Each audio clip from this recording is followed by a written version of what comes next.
How we doing? I am your host, Robert T. Gardner Jr., also known as Dr. Rob. Welcome to Station BOB. And let me tell you a little about thee. I am a kid from a Harlem hood who turned out good. I got educated like I should. Now I know how to help you grow to become the best of your being in life, love, and work. With that said, I am here to provide you with some clarity associated with the perplexity of the challenges in your life, love, and work. So, without further ado, let's get down on it. Enjoy the show.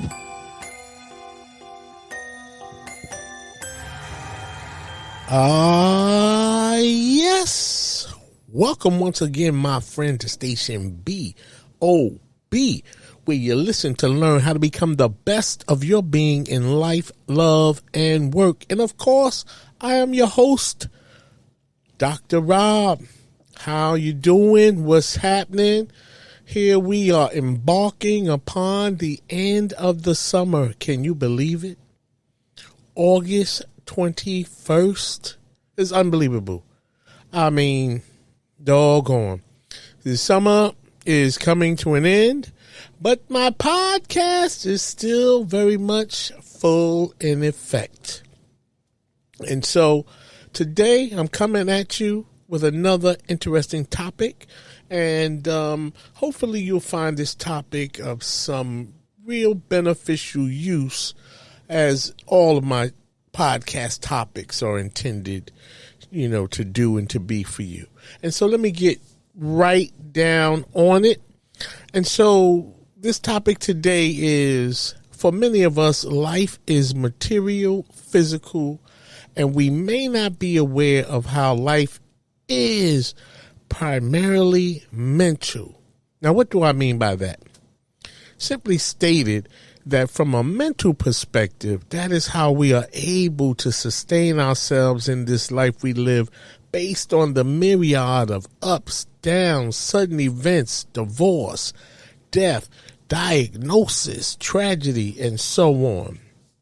Now, keep in mind, it's not my intention to come off, on a subject that's very dark or in a very dark mode here, because what I'm talking about is not a dark topic. My point here is that for many of us, we live our lives removed from the fact that we have to develop ourselves from a mental strengths perspective instead of a material and or physical perspective, like wealth, new homes, property, real estate, automobiles, lifestyles, and or physical as to, how we look, what people think about us, what we think about ourselves, and how and what we will do to please others in order to be accepted at work and in the frat, on the college campuses, in middle school, in high school, how we, concern ourselves so much with, what others think of us and the friends that we grow up with, and on and on and on. It just doesn't stop. But before I continue, let me define what I mean by mental strengths or mental toughness. Mental strength is the cognitive and emotional skill of reframing negative thoughts in adverse circumstances. In other words, being mentally strong or mentally tough helps us to resist both the internal and external influences that weaken our self-confidence and emotional well-being.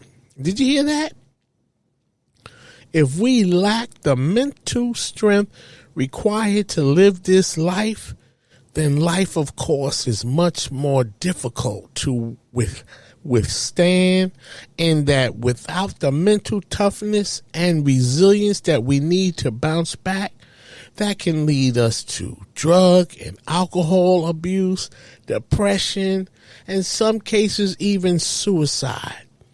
Thus, our lives will seem to be so much more difficult when we are unable to bounce back from difficult life circumstances. And the internet too. I mean, I've seen what social media can do to some young people. I mean, just break them down. It's just unbelievable. And so the point of this discussion today is to raise awareness regarding the importance of developing our mental strength to not anticipate tragic events, but to be able to sustain ourselves when they occur. I mean, who knows when and what can happen to us or the people we love. The point here is that something will happen either to us or someone we love, and when it does, we must be able to bounce back in a way that will allow us to go on with our lives. Now, I do not mean to sit here and act like tragedy or sudden death of a loved one is an easy thing to get over or to move on from. Not at all. That is not what I am implying, insinuating, or meaning. What I am saying is that when we are hit with these events, as I previously described, that we have to be able to feel our feelings. It is imperative to grieve properly, cry it out, in order to allow our bodies, our mind and soul to properly grieve in order for us to be able to move on with our lives. And I have to tell you that there is nothing wrong with a good cry after experiencing some of the difficult life experiences we encounter, like the loss of a job, the breakup of a relationship with a boyfriend or girlfriend or your significant other, the ending of a long-term marriage. As much as some of you may think that a man is not supposed to cry, I have been able to overcome some of my most difficult life experiences after a good cry and properly grieving some difficult life experiences, like the death of my mother at the age of 9, the sudden death of my oldest sister at the age of 12, and my diagnosis with type 1 diabetes at the age of 15. The death of my infant child at the age of 74 days. And most recently, my diagnosis with prostate cancer in early 2022. So trust me, I have had my share of tragedy, and that is one of the reasons I am doing this podcast today, because I'm also currently seeing the way people close to me or around me or having difficulty handling difficult life experiences. And I am saddened by what I am seeing about how these people seem to lack the emotional strength and toughness they need to find their way through these difficult life experiences. Therefore, please pay attention to yourself as you deal with your own personal difficult life experiences and learn ways to improve your mental toughness. Know that life does go on, and I do not say this lightly, trust me, but also know that the people we mourn would want us to move on with our lives after you mourn and grieve properly and have that real good cry as long as you need to cry. I mean, you don't want to cry for years and years after the event.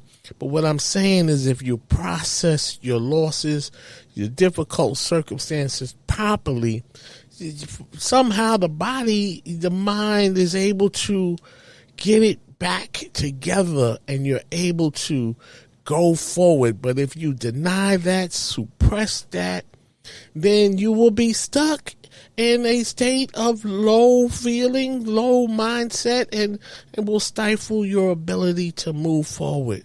And so a real good cry, is as long as you need to in order to process your respective, difficult situation.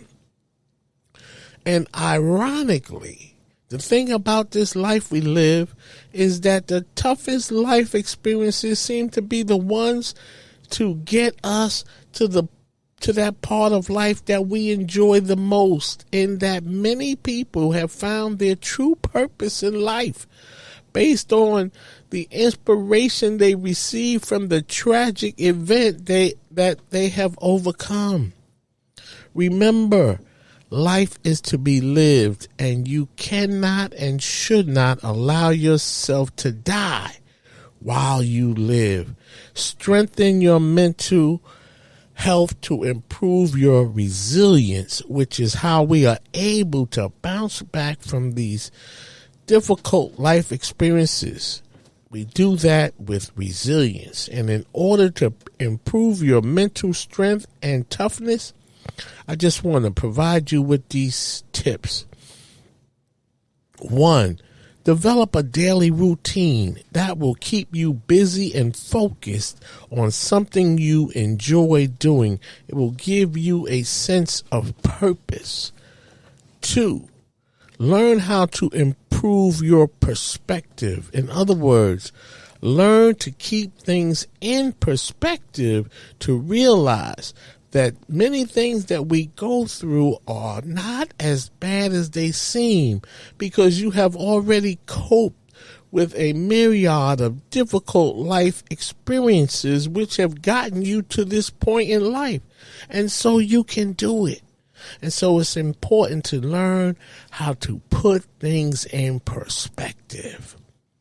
3, get professional help if needed. It is always good to talk to somebody. Talking is always good. It is free if you talk to a family member and or a friend. You do not need Wi-Fi or anything that costs money. So spill your feelings with someone someone you trust, and you'll find also that you are not alone. 4, read positive self-help materials to improve your inner belief in yourself. 5, improve your self-esteem. You can Google self-esteem strengthening materials. There's all types of information on the internet about how to improve your self-esteem and the effects of good self-esteem, and also the effects of bad self-esteem or low self-esteem. So don't worry about the cost. Just Google how to improve my self-esteem. And when you improve your self-esteem, you will enhance your resilience, which is the key to overcoming tough life experiences. 6, learn to believe everything is going to be all right no matter what. You have to believe, and believing is a mindset. And all you have to do is believe, and you will see that what you believe in will come to pass, because you believe that it will happen, and you will be able to see it right in front of your eyes.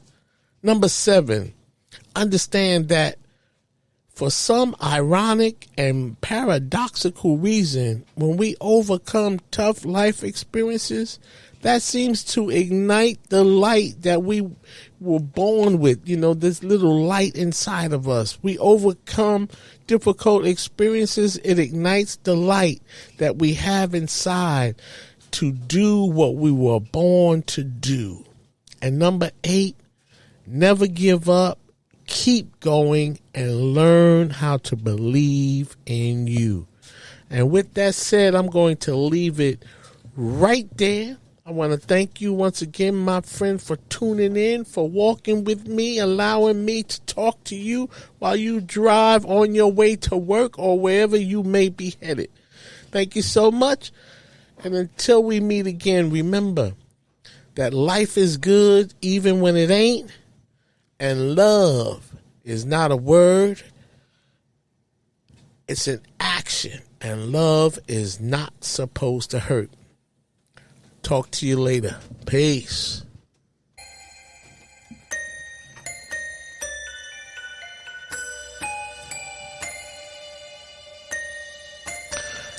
As we wrap up this show, I hope this topic helped you to grow. And now you know a little bit more than you knew before.